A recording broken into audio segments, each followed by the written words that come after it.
Doctor Surendra Kumar Bhargava, सह आचार्य BST, राजकीय महाविद्यालय BCom part second, ABST first paper income tax. मैं आपको सबसे पहले आपका फर्स्ट पेपर है आयकर, जिसके बारे में आपको आज इंट्रोडक्शन एंड डेफिनेशंस बताए। आयकर, देखो आयकर का हम संधि विच्छेद करें तो आय प्लस कर, आय प्लस कर, आय का मतलब जो आय पे कर लगता है उसको कहते हैं आयकर। ये तो साधारण शब्दों में बोलचाल की भाषा में हुआ, जिससे कि आपको समझ में आ जाए कि आयकर किसको कहते हैं। और बच्चों, आप सबको ये मालूम होगा कि आयकर का नाम आपने खूब सुना होगा, क्योंकि फरवरी माह में गवर्नमेंट, केंद्र सरकार का वित्त मंत्री ये बजट में भी उसका उल्लेख करता है। अब अपन इंट्रोडक्शन पे आते हैं। कर सरकारी राजस्व का प्रमुख स्रोत है। भारतीय राजस्व में आयकर का महत्वपूर्ण स्थान है, क्योंकि सरकार को कानून व्यवस्था बनाए रखने, देश की सुरक्षा करने, कल्याणकारी योजनाओं को लागू करने इत्यादि के लिए धन की आवश्यकता होती है।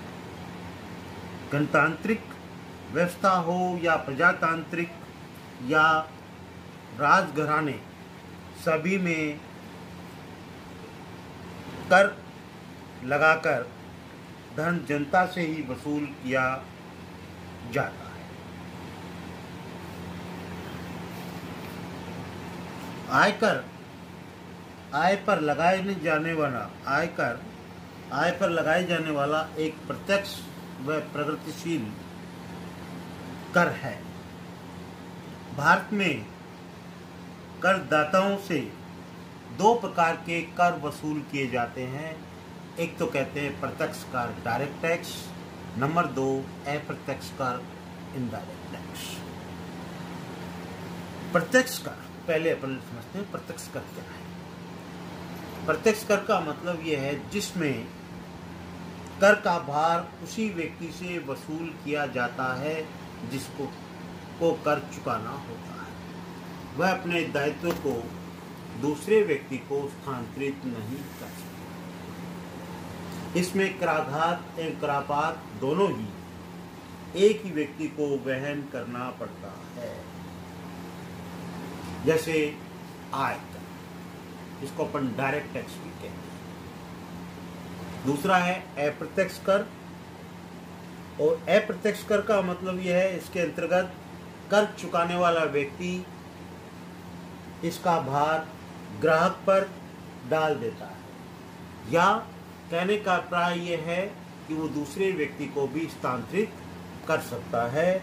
इसमें आता है मनोरंजन कर, बिक्री कर, उत्पाद शुल्क, सेवा शुल्क इत्यादि। अब आते हैं अपन को इसमें चलते हैं। आयकर में थोड़ा संक्षिप्त समझें।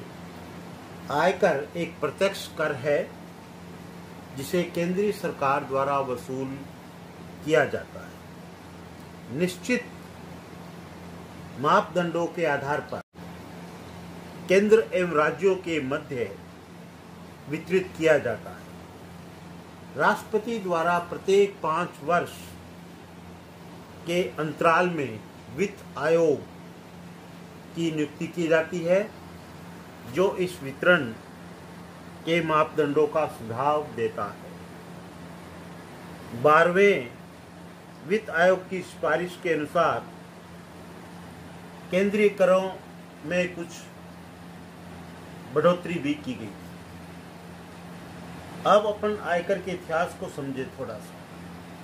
भारत में प्रथम बार सन 1860 में सर जेम्स विल्सन द्वारा सन 1857 की क्रांति के कारण होने वाली हानियों की पूर्ति करने के लिए लगाया गया।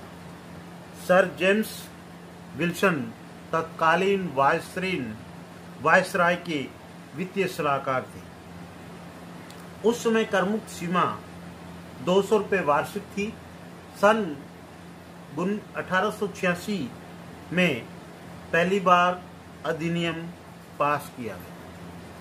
समय समय पर कई अधिनियम बने एवं उनमें संशोधन भी होते रहे। वर्तमान आयकर अधिनियम 1961 में पारित किया गया।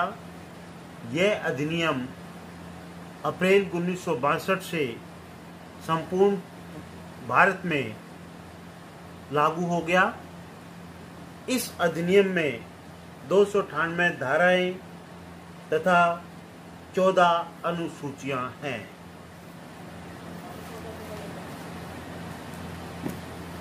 आयकर संबंधी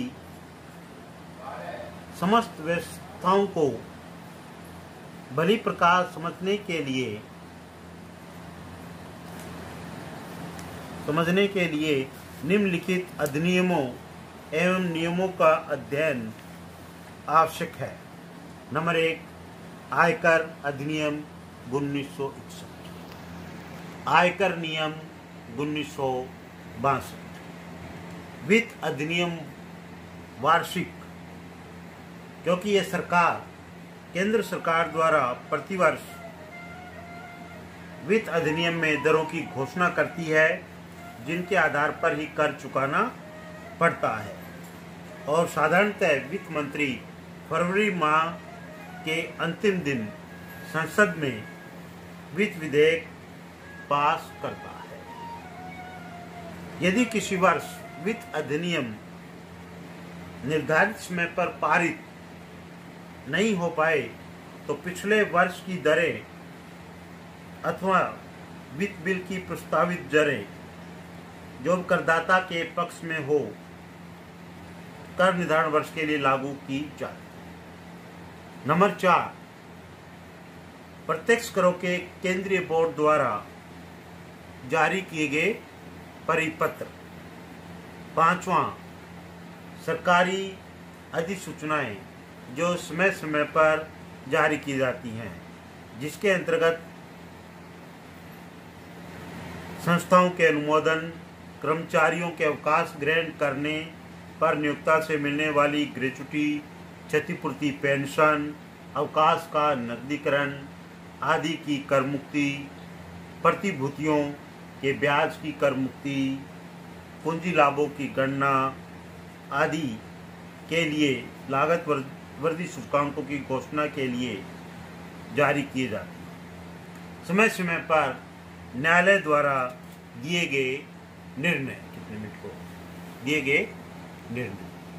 नेक्स्ट अपन बात करते हैं आयकर दायित्व। आयकर अधिनियम की धारा 4 कर दायित्व उत्पन्न करती है। इस धारा के प्रमुख प्रावधान निम्न हैं। नंबर 1, यह कर निर्धारण वर्ष में लगाया जाता है। नंबर 2, यह कर प्रत्येक व्यक्ति की कुल आय पर लगाया जाता है। नंबर 3, कुल आय की गणना अधिनियम के प्रावधानों के अनुसार की जाती है।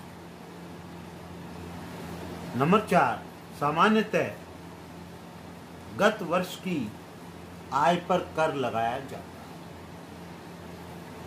नंबर 5, कर की दरें प्रत्येक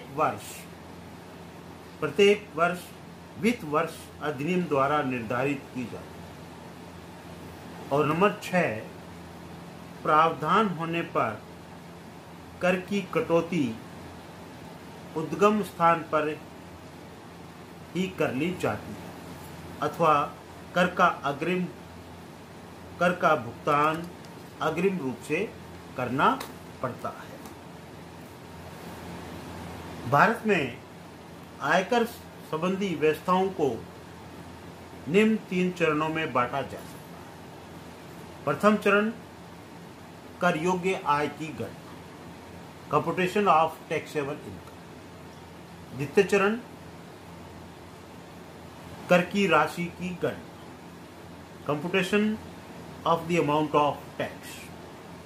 नंबर 3 तृतीय चरण कर की राशि की गणना, कंप्यूटेशन ऑफ दी कर की राशि गणना सेकंड था। तृतीय चरण कर की वसूली एवं प्रशासन, टैक्स रिकवरी एंड एडमिनिस्ट्रेशन। ठीक है, आज